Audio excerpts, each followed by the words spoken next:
Welcome to Mindfully Integrative Podcast with your host, Dr. Damaris G. Mindfully Integrative is a podcast discussing ways toward mindfully incorporating integrative health into our lives. This podcast will have informative resources, fun topics, interviews, and discussions relatable for today with a true mindful perspective in a mind-body, holistic life approach. Hi, how are you? This is Damaris Maria Grossman, and this is the Mindfully Integrative Show.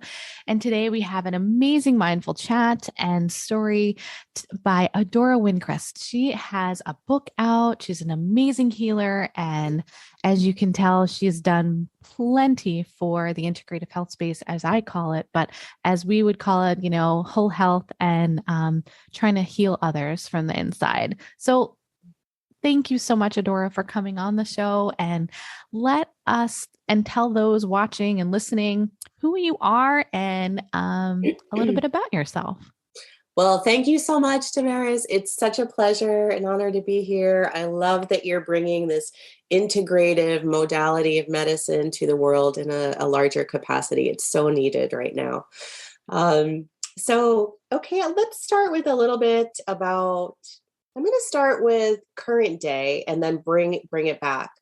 As I was thinking about this, as I'm always constantly refining and distilling my work and how it's presented to the world in the multitude of facets, right, for my platform. And my slogan is, your soul work is your soul work. And my firm belief, and I know that you've probably read Adora Winquist, Modern Alchemist. So what is modern alchemy? What is soul work? And why is it our soul work? And so I firmly believe that each one of us has a unique set of gifts and light that only we can bring to the world to contribute to the greater good of all. Right? But hey, A, how do we know what that is? And B, how do we find a way to bring that to the world? And so that's where I go backward, right, into my own early childhood development, because I think for all of us, the seeds of our soul work, our passion and purpose in this life can be found in what I refer to as our early childhood treasure map. And so in this treasure map, we have a vast number of experiences that are formed and imprinted with our early childhood dynamics and family constellations, specifically our relationship with our primary caregivers, typically mother and father, and then how our environment sets certain belief systems and thoughts and emotional patterns into our system. And then we have the fullness of our life to bring what I like to call excavation to that and self-discovery. So we can really find the treasure that we are within us, right? Like that is the true alchemy. And so my childhood was very much centered in nature. I spent a lot of time outdoors as a kid in the woods or in the lake, either catching crayfish in a stream or collecting worms. I know that might seem odd. I, at one point, had over 150 worms. But my point with this is connecting with all of the aspects of the natural world, and specifically the flowers and trees. We had a very large vegetable garden when I was a child. This was a place of solace, of deep comfort and connection for me. It's where I not only felt the most at home, but the most in touch, right? And the most alive, being able to connect in with the aromas from the plants and trees and all of the elements of nature really made me feel safe. And so when I look at my own patterning of family constellation and some of the dysfunctional areas that were imprinted in my growth patterning, I can see why I grew into having issues as an adolescent to an adult with chronic and acute depression, anxiety, bronchitis, right? Knowing that our lungs are connected to our emotions, as is every part of our body, right? And every dis-ease, imbalance in our being has connections in our emotions, right? Has connections in these other levels of who we are, because we're incredibly multifaceted, right? And from that perspective, our lives are this incredible opportunity to polish, right? How does a diamond arise? It arises from great pressure and then it's polished, right, to its brilliance. And so we are very similar to that way. And our journey of life in excavating our soul work, our path, our purpose is like polishing ourselves as these incredible diamonds of light, of illumination, and as great gifts that we can help to show others the way and that path, their path, once we've found our own. So my particular journey has been very much finding healing to imbalances within my system. Back in the mid-90s, I had moved away from home for the first time and was living in Cape Cod, Massachusetts, and I ended up with bronchitis, which I would get twice a year from allergies. And I didn't have health insurance and I didn't have a lot of money. And I knew every time I would get bronchitis, I would be in bed for a few weeks, just deeply, deeply sick. And so somewhere I heard something about herbs and I went to the store, spent a few dollars, bought a book, 5 different herbs like hyssop, like thyme, like eucalyptus, like licorice root and fresh ginger. Right. And I went home. Or grape seeds, right. The grape licorice, right. There's a lot of and I healed so quickly. And I thought, well, this is revolutionary, right? For someone very young and very new to the field of alternative medicine, didn't know that it existed, all of these possibilities, and that the plants have biochemical activity to them, right? Chemical compounds that can facilitate healing. So I started collecting old books. I have this penchant for collecting old medical texts, like from the late 1800s, early 1900s, and was amazed by the pharmacopoeias talking about herbalism and how to make decoctions, how to make these medicinal preparations. And I thought, well, where is this knowledge gone? Here it is. These were texts that were commonplace for it's not people. Like you're trying to, where is it? You're not trying to discord what's happening or what medicine is here. You're just saying, well, what about some of this? Can some of this also work? And that's that's a big part of the platform, is trying to figure where is this? Like, why are we not talking about it? Why has it become this big faux pas? Yes, absolutely. Absolutely. And how, if we've heard all of these stories, not only in medical texts, but that have been passed through generationally on plants as medicine for holistic healing, whether it's from a physiological perspective, whether it's our emotional nature, whether it's our thought processes, whether it is our connection to spirit or consciousness or divinity, or however that higher power is termed. We can go back in every ancient text all over the world and find roots of this medicine. So why can't we talk about it? Why aren't we sharing it? Why aren't we screaming from the mountaintop? The earth is creating medicine for us to heal and reconnect. And I think that, especially here we are, it's winter in where I live in North Carolina, where it's a time of focus inward. And, we're looking for herbal preparations for warming the body, to uplift the spirits when the sun isn't so prevalent, myself in particular with that. And here we have these natural treasures at our fingertips. So for me, herbalism naturally led me to essential oils, and there I found my passion and purpose. And this is where it comes back to the aspect of soul work, right? Is that when we're aligned and opened, I believe that our pathway shows itself. And so, of course, that many years of both as a teacher and healer and facilitator and entrepreneur, I've actually built my businesses over the past 20 years with essential oil formulation on a national and global scale. And so there are people that are craving the knowledge, and even if we're looking at it from an emotional perspective, that I could have something natural at my fingertips, that when I use it via inhalation, because of the powerful connection between scent and the limbic and amygdala aspects of the brain, that I can literally transform how I feel in the moment. Wow. What does that say for stress response, for things like PTSD? What does that say for being able to understand what our emotional triggers are, and then finding a place of empowerment to harness the trajectory of our emotional response in the future by creating these new healthy habit patterns? Yeah, that makes a lot of sense. So you have a number of ones that you recommend. Like you're talking on well, not just the essential oils. We'll get to that part. Let's talk about your soul seeking, because I really, really appreciate that you've seen these patterns within your younger life, your childhood. Yeah. You saw the patterns that came up that brought you this bronchitis or this negative, we have a choice, right? To go in this negative pattern and keep in that bronchitis and this illness world, but you transitioned and changed the pattern to be healing and find other options. Where was that transition for you? You said the books, the herbs. When did it start to feel like that path was opening for you? Where That is such a I'm great in the question. right frame to change. This has to change.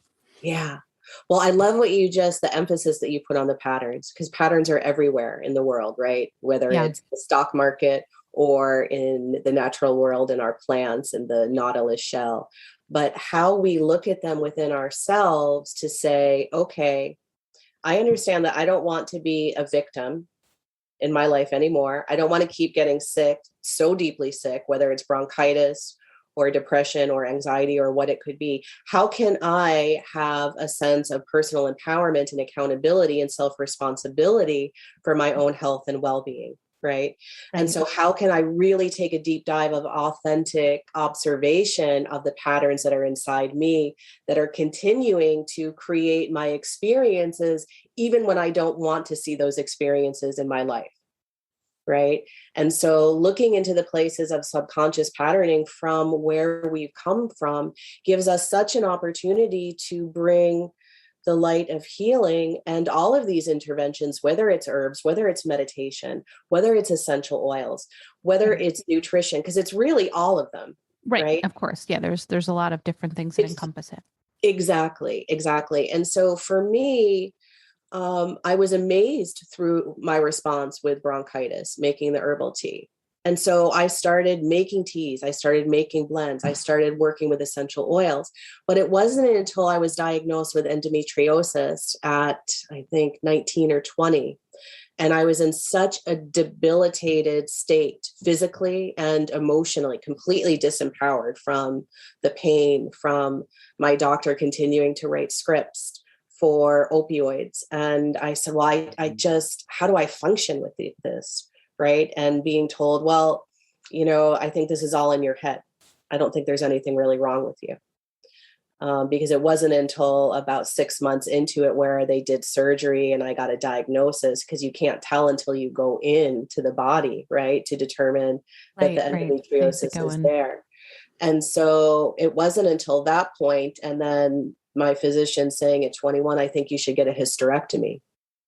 And I said, wow, 21, but I know I'm supposed to have children. I can't follow. This is where I have a hard line. This is where I really need to become more aware, educated, responsible, empowered. Yeah, you need to educate and empower yourself. And so then that's when I really dug deep, right, into looking at vibrational medicine, went through certifications in that to see how we can address those patterns, how we can address the soul, right? Because when our soul is out of balance, when we're not living in our authentic truth, when we're not aligned with our purpose and our passion, we are in a state of dis-ease, right? Because we're not embodying what we've come here to do. And so that creates dissonance at the spiritual and soul level. And then ultimately what happens, right? Eventually our emotions experience that, and then our physiology responds with some type of imbalance. Where our body then reacts. And then exactly. And so what happens when we've waited to the point where our body starts to react, there's much more nuance, right? And bringing the system back to coherence, back to cohesion, back into wholeness, back into homeostasis.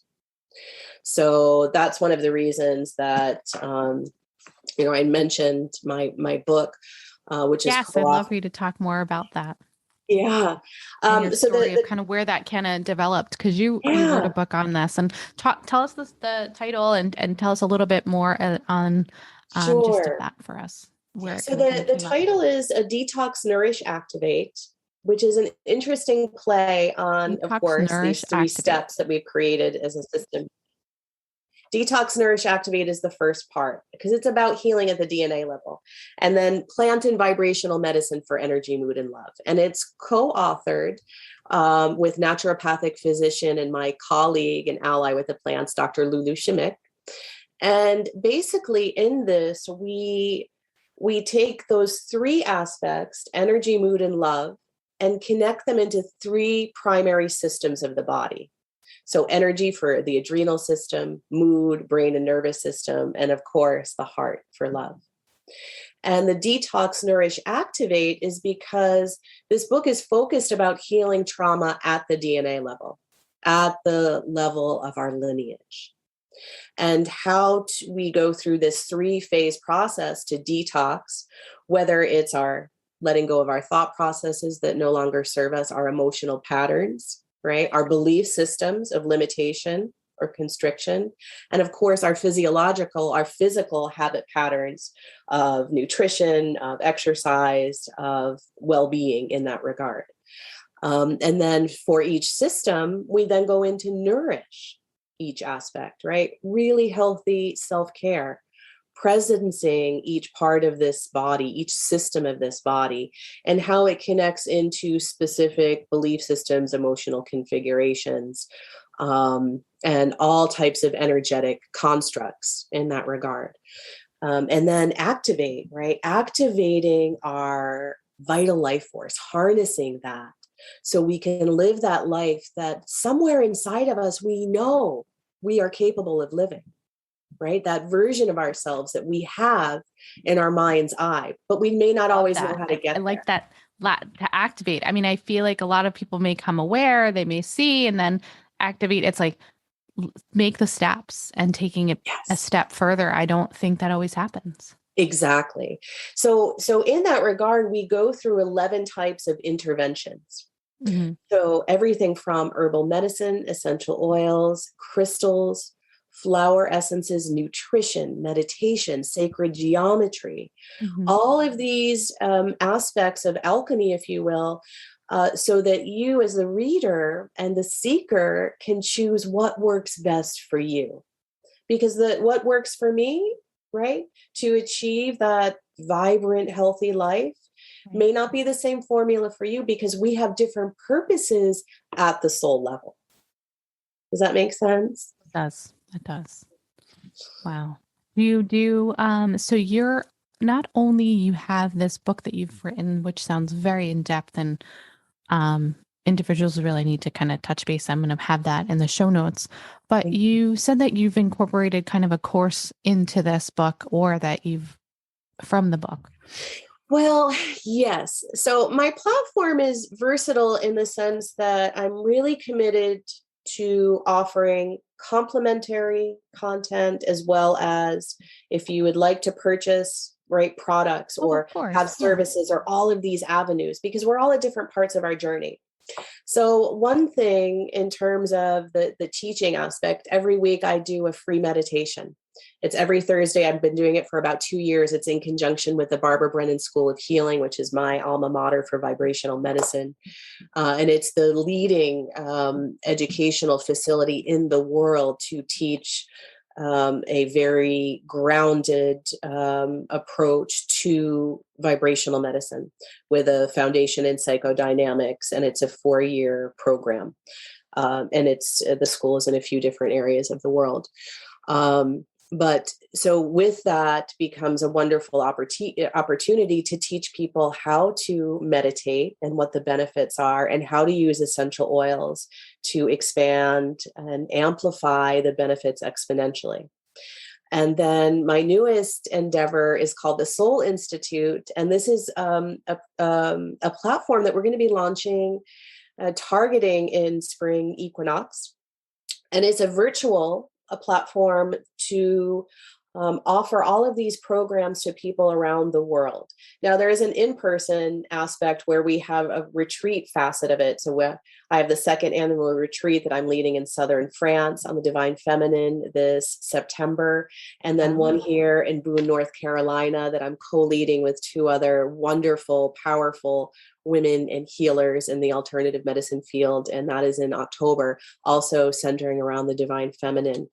But the idea for this school is ultimately I will continue to create courses and teach for my platform, because I'm always creating content. I'm always writing. I've started my second book. But that also other individuals that are visionaries as well, that have something that they want to contribute and educate, but don't want the expense and the time that it takes to create their own platform because it's extensive. That ultimately, after probably about a year of launching the Soul Institute, will open that up to other individuals that want to be able to teach there. So it's very exciting. That sounds amazing. So you're going to have other other teachers, and then you're trying to be working on that for March, April time. Yeah. That's awesome. That's at least with really the first cool. 2 programs. That's really cool.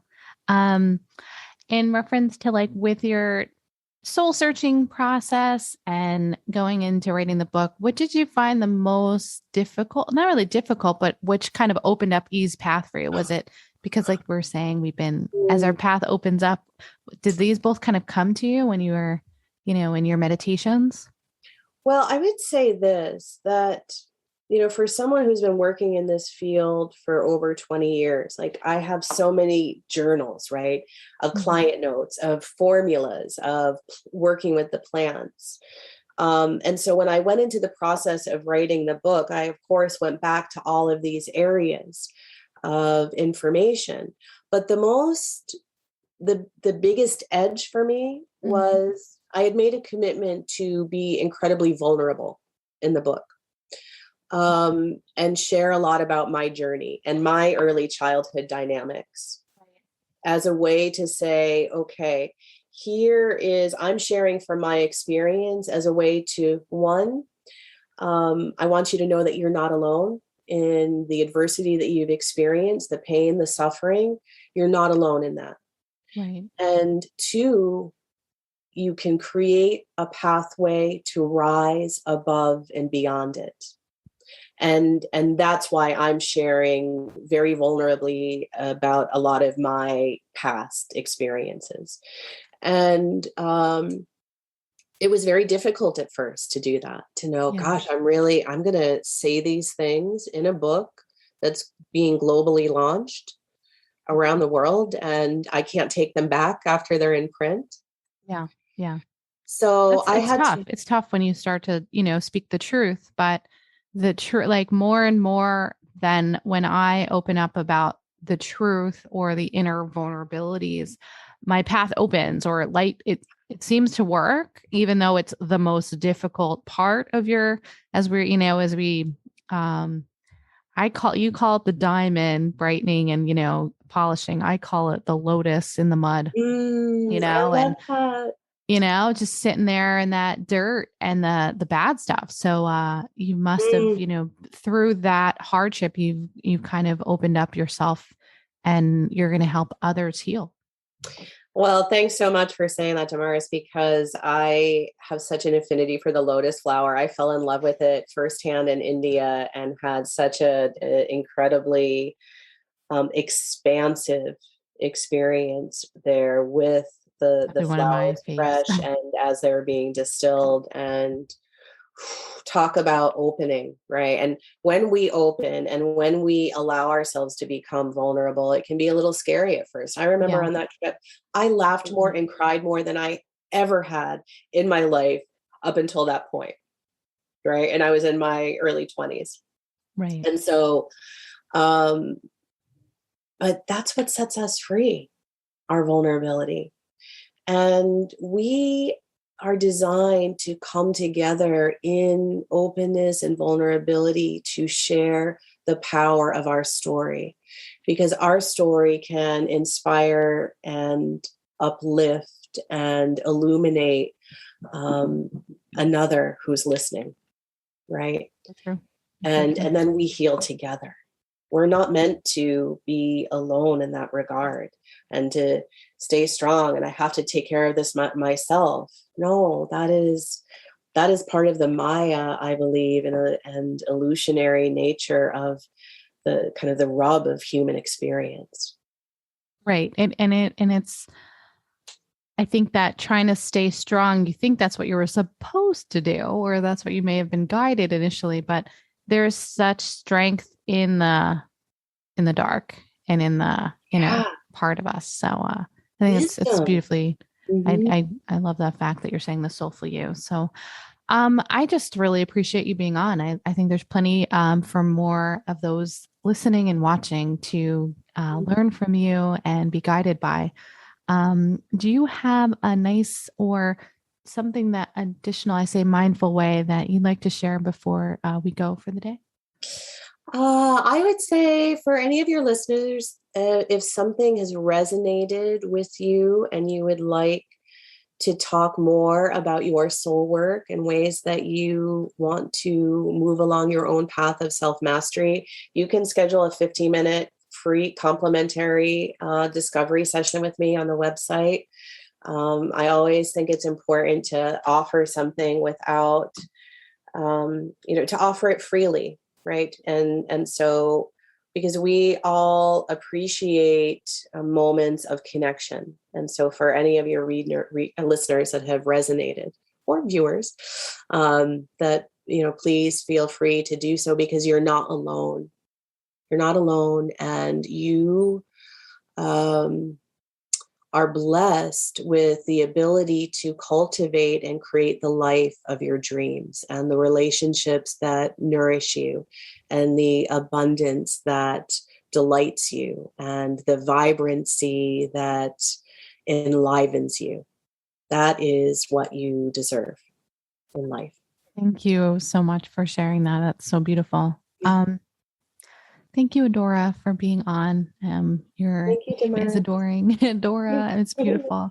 I just very much so appreciate your time. And for those on the show, thanks again. And we'll get back with you on some other time, but maybe have another podcast or event. Love for those to hear from you again.